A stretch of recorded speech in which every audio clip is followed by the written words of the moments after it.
connect in overtimes? Yeah, we're fortunate to have those two. They feel real comfortable in those situations. They wait for their moments and then they make them count. And when you've got one that can slow it down and one can speed it up, it becomes a difficult task for the other team to play against. So fortunate to get it there. Talbot's made some really good saves, and then those two did their work in overtime.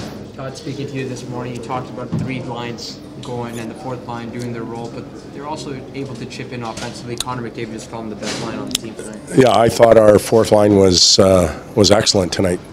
They provided energy when we needed it. They checked well. They won big face-offs. They were pivotal in the penalty kill. They got us the goal to get back into the game when we were down 1. And they did their thing tonight. They certainly were valuable, and they provided what we needed. When it's close late like that, are you playing for overtime? Is that a thing, or do you?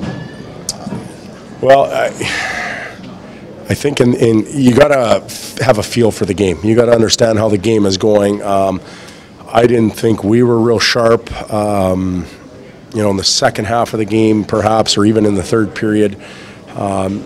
So once you get it to overtime, you're kind of thankful that you got the point.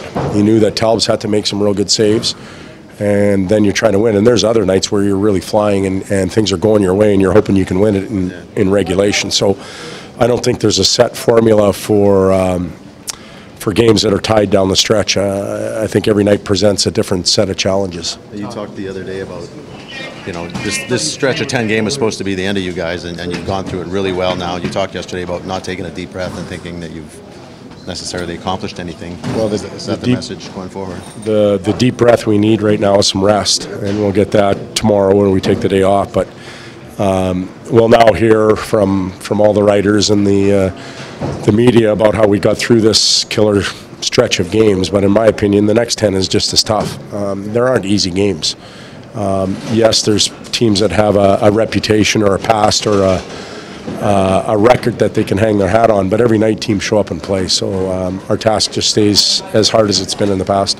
Todd, much like the save on Arvidsson yesterday by Koskinen, Talbot was tasked with another breakaway, made a big save early on in that second. How much of a momentum shift was that early in the second period?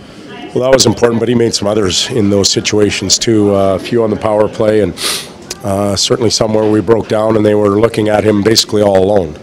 I thought Talbot's had to maybe work a little harder than Ward did tonight, but it was a real good night, 2 nights in a row for our goaltenders, and that's a positive sign when you can get 2 of them to perform like that.